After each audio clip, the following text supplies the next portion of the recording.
The jungles of Saipan weren't just filled with gunfire, they screamed. It was 1944, and the night was alive with chanting, steel, and something far older than war itself. For years, Japanese Banzai charges had broken Allied lines through sheer terror and willpower. But this time, they met a new kind of horror. It didn't use bullets, it used fire. What began as a top-secret project in quiet American labs would turn into the weapon that ended the myth of unstoppable courage. This is the story of the M2 Flamethrower, how a single invention turned the tide of the Pacific War and changed the psychology of combat forever. This is no man's land. Subscribe and step into the fire. Before Saipan turned into a furnace of steel and fire, the Pacific War had already carved a grim rhythm into the minds of every Marine. From the beaches of Guadalcanal to the coral atolls of Tarawa, one truth repeated itself. The Japanese did not surrender. They fought until nothing was left to fight with. Every cave became a fortress, every trench a tomb. It wasn't strategy, it was belief. The Bushido Code had been reshaped into something darker.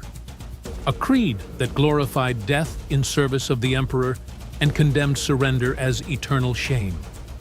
Officers told their men that capture meant torture, that the Americans would defile them. So they charged again and again. Their last breath turned into a scream for 10,000 years of the emperor's reign.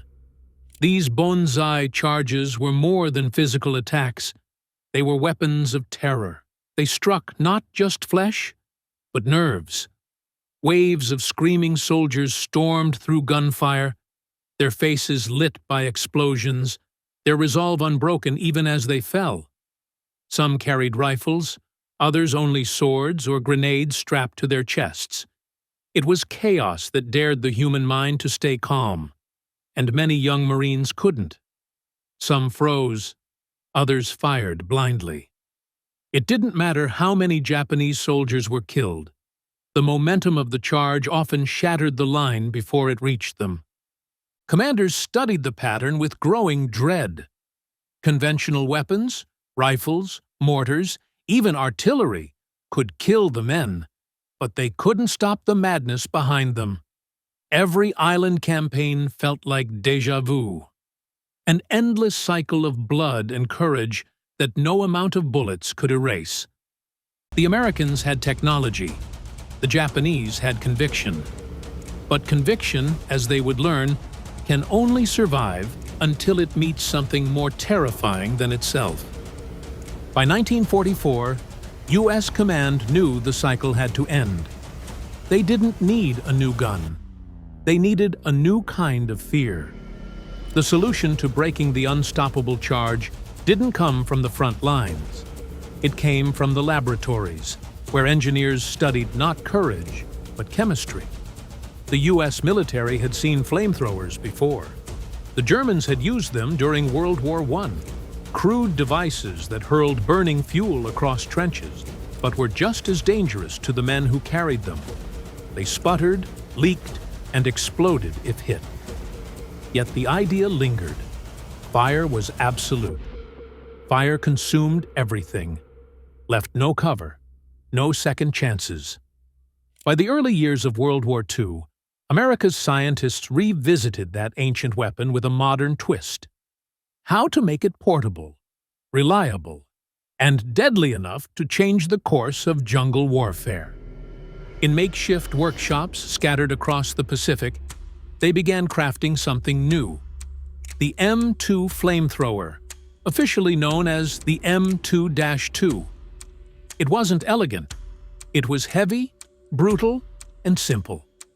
Two cylindrical tanks filled with fuel were strapped to the operator's back, while a smaller nitrogen tank provided pressure.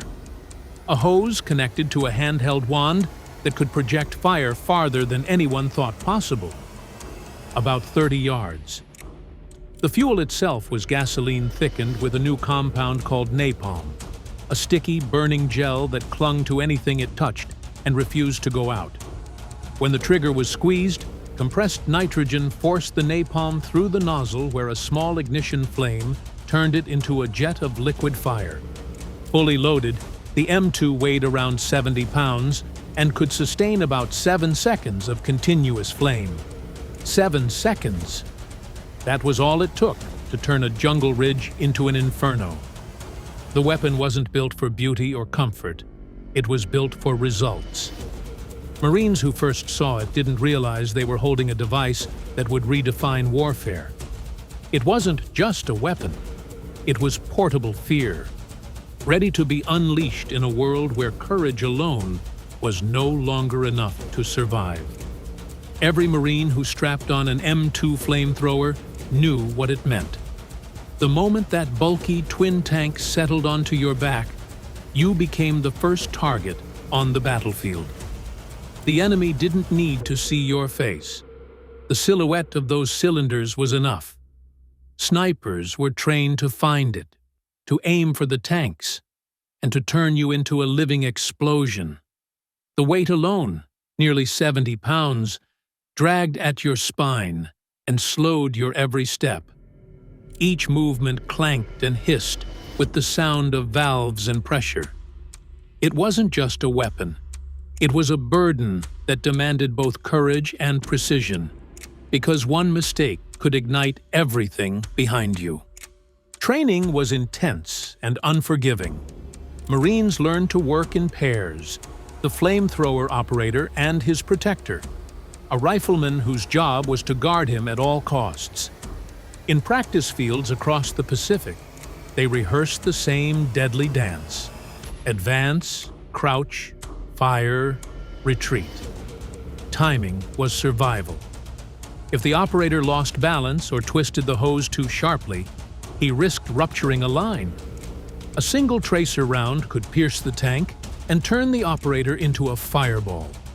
Yet, despite the danger, there were volunteers, men who saw the weapon not as a curse, but as a challenge. They called themselves the torch-bearers, half in pride, half in dark humor. But there was another battle, one no manual could prepare them for, the moral one. Shooting an enemy from a distance was one thing. Watching a human being consumed by fire was another. The screams, the smell, the sight of bodies twisting in agony. It carved into the mind. Some operators vomited after their first mission. Others went silent for days. Still, they shouldered the tanks and went back. They understood what officers had already learned. Against an enemy who refused surrender, mercy became a luxury. In the jungles of the Pacific, survival demanded fire, and the men who carried it had to become both weapon and witness to war's darkest truth: that fear itself could be engineered. By the summer of 1944, the American advance across the Pacific had become a brutal chess game of island hopping. Each move brought them closer to Japan's homeland, but each new square on the map bled more men. Then came Saipan, the key to it all. Barely 15 miles long, this island in the Marianas chain was more than just coral and jungle. It was the perfect runway. From Saipan, America's new B-29 Superfortress bombers could strike Tokyo itself. Both sides knew its value, and both knew that whoever held it would decide the fate of the war in the Pacific. The Japanese fortified Saipan with 31,000 troops, artillery hidden in limestone cliffs, and underground tunnels that made the island a honeycomb of death. They swore no American would ever set foot there alive.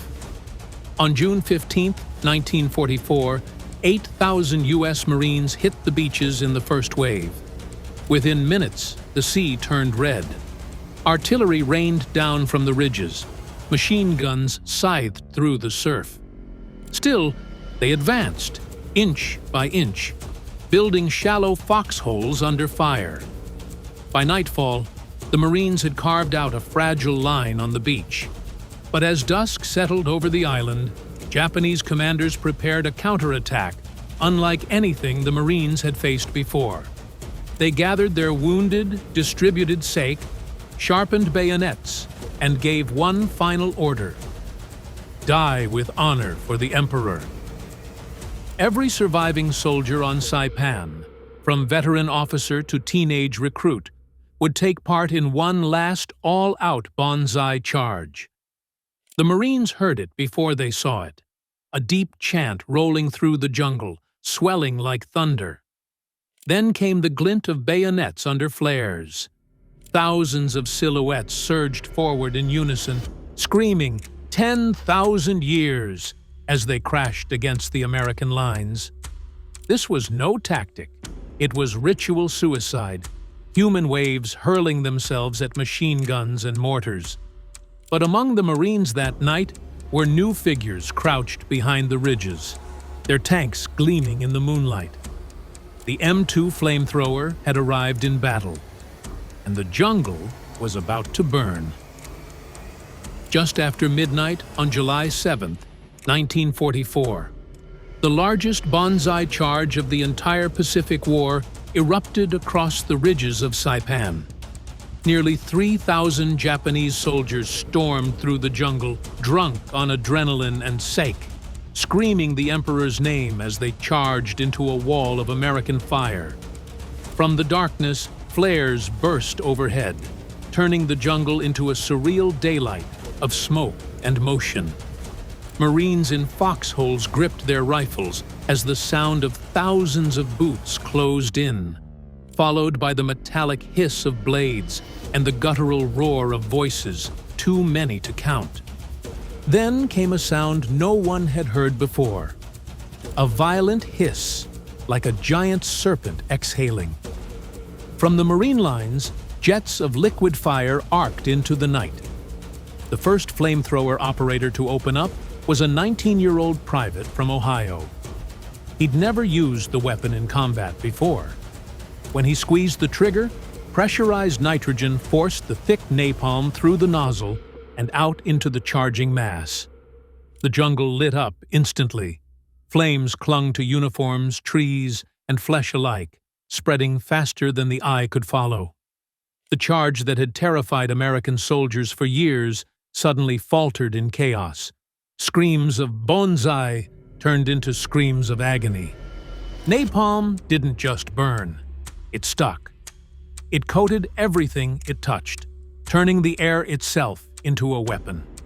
The heat was so intense that ammunition belts detonated where they lay. Grenades cooked off in soldiers' hands, and the very leaves above their heads ignited. The fire consumed oxygen, choking the night in smoke. The once green ridges glowed orange, alive with moving shadows. Some human, some no longer recognizable. Yet the charge didn't end. Even as hundreds burned, others kept coming through the inferno. Faces blackened, bayonets fixed. For the Marines, it felt like fighting ghosts that refused to die. The flamethrower operators held their ground, cycling through their 7-second bursts, while riflemen shielded them from snipers. The air reeked of burning oil and flesh. In those few minutes, something fundamental in the war shifted. Courage no longer decided victory. Chemistry did. And for the first time in the Pacific, fire became strategy. When the first tanks of napalm ran dry, silence didn't follow. Only the low crackle of burning trees and the distant thud of grenades. The Banzai charge had broken through in scattered pockets, and Marines now fought at arm's length, bayonets clashing, fists swinging, knives flashing in the firelight. The ground was slick with mud, oil, and blood. Amid that chaos, the men who carried the M2 flamethrowers became both saviors and targets. Japanese soldiers quickly learned that killing a flamethrower operator could stop the fire and open a gap in the line. They aimed for the tanks. Bullets pinged off the curved steel shells, and when one found its mark, the explosion lit the night like a miniature sun. Private Harding, his weapon empty, grabbed his carbine and fought beside the riflemen he'd been assigned to protect. Across the ridge, other operators tried to reposition under covering fire. The tanks weighed over 70 pounds, and every step through the mud felt like dragging an anchor. Some men fell, crushed by their own gear when hit. Others kept moving, shoulders steaming from heat, faces blackened with soot. The Marines guarding them shouted targets, clearing lanes so the flamethrowers could advance. It was a brutal, coordinated rhythm. Riflemen shooting at range, flamethrowers sweeping close, each protecting the other. Each operator knew his weapon's limitation: only 7 seconds of fire per tank load. But those 7 seconds could erase a charge, collapse a bunker, or buy precious time for wounded comrades to be pulled back. When a burst hit its mark, the results were absolute. Entire sections of jungle ignited, the flames moving faster than any man could run.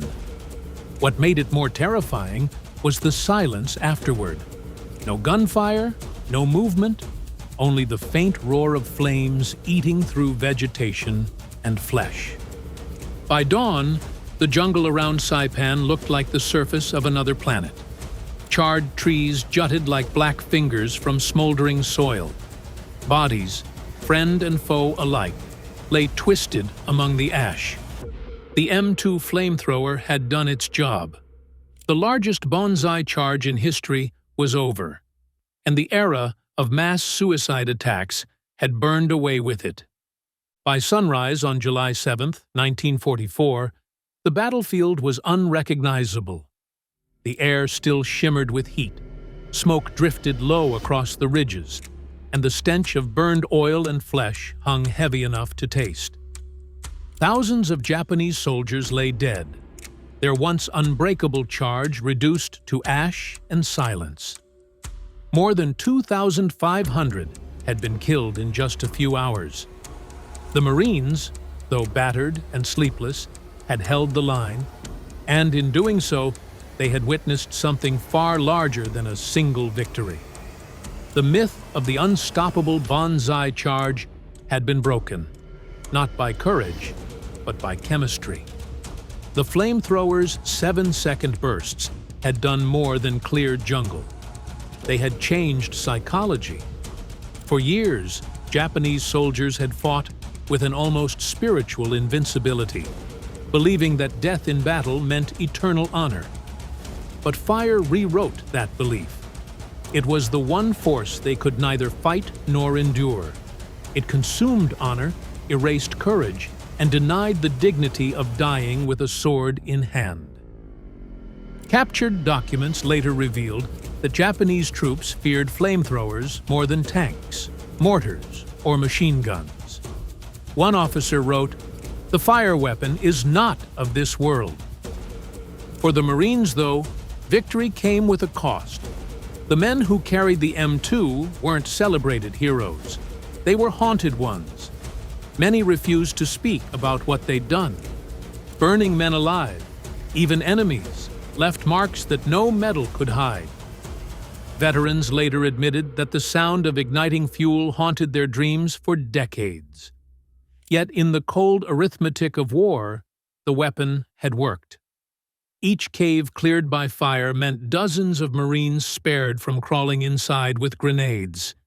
Each broken charge meant fewer American graves. From Saipan forward, the Banzai tactic nearly vanished. The Japanese army, once defined by fearless offense, shifted to desperate defense, digging deeper, building networks of caves, forcing Americans to fight inch by inch. The balance of terror had flipped. The flame had done what bullets never could. It had taught even the most fanatical warriors to fear.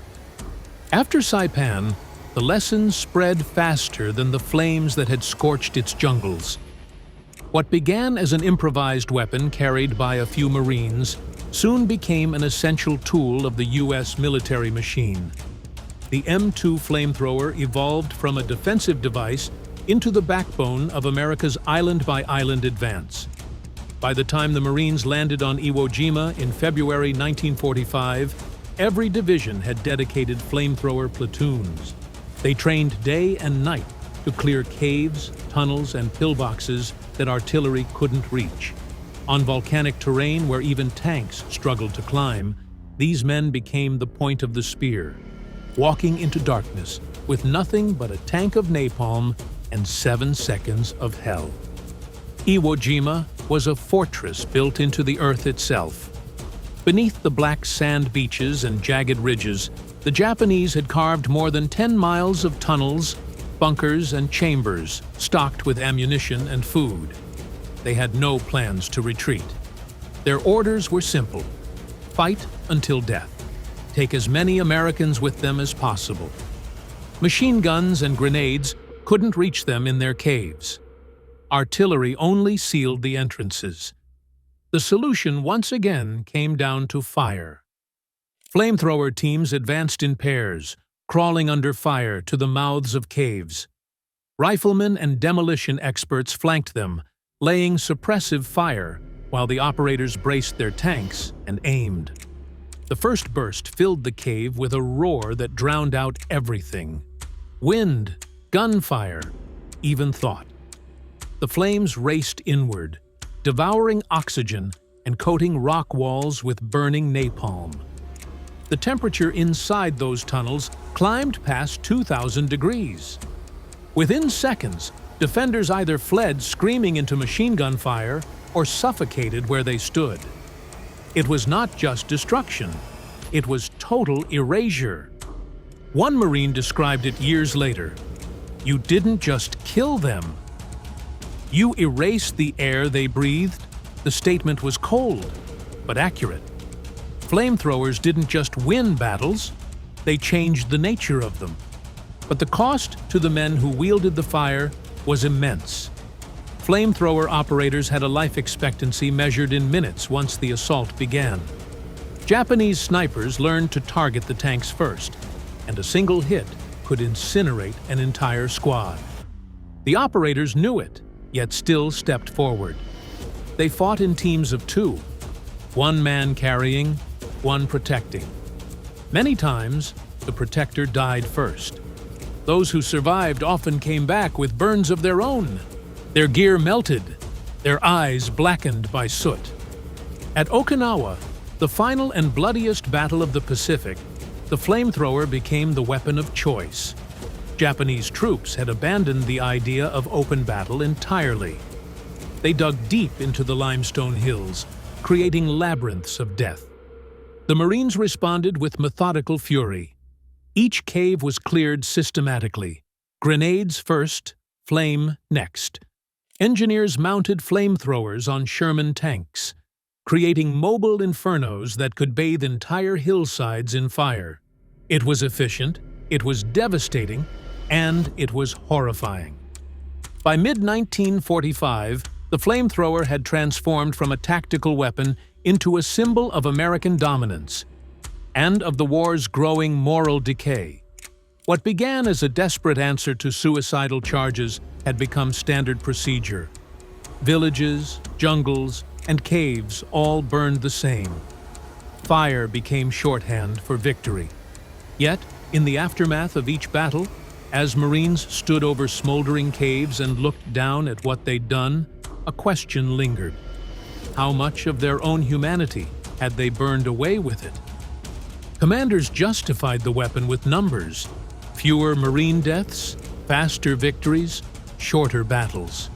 But among the troops, the emotional weight was heavier than any fuel tank. One survivor wrote, "The fire saved my life 100 times. I just wish I didn't have to see what it did to theirs." Saipan had taught the military that fear could be engineered. Iwo Jima and Okinawa proved that it could be industrialized. Entire landscapes turned to ash in the name of progress. And as the war neared Japan's mainland, planners looked at their maps and saw a terrifying future. A homeland made of wood, paper, and bamboo. If the invasion went forward, the fire that had consumed the islands would soon consume the nation. The M2 Flamethrower, once a stopgap weapon, was now part of something much larger. A philosophy of warfare where annihilation replaced honor, and victory meant survival at any cost. The fire that ended the Banzai charge was about to light the path to Japan's doorstep. When the war finally ended in August 1945, the flamethrower's story didn't end with it. It simply went quiet. The weapon that had stopped the Banzai charge at Saipan and turned the caves of Iwo Jima and Okinawa into firestorms was suddenly out of place in a world trying to rebuild. Soldiers returned home as heroes, but the men who had carried the M2 weren't celebrated in parades. They were haunted by the smell of burning napalm and the screams they could never unhear. The army packed the flamethrowers into crates, buried them in storage, and let history move on without mentioning what those 7 seconds of fire had done. Yet the weapon's legacy never really disappeared. It evolved. The same chemical principles behind the M2's thickened gasoline became the foundation for napalm bombing, a far larger and deadlier form of the same terror. From Korea to Vietnam, jets carried forward the lesson born in the jungles of Saipan. Fire didn't just destroy, it controlled. It dictated movement, broke morale, and rewrote the limits of fear. In a way, every airstrike that turned night into day was an echo of that first jet of flame fired by a 19-year-old Marine on a dark Pacific ridge. But beneath the statistics and military triumphs, the human cost lingered.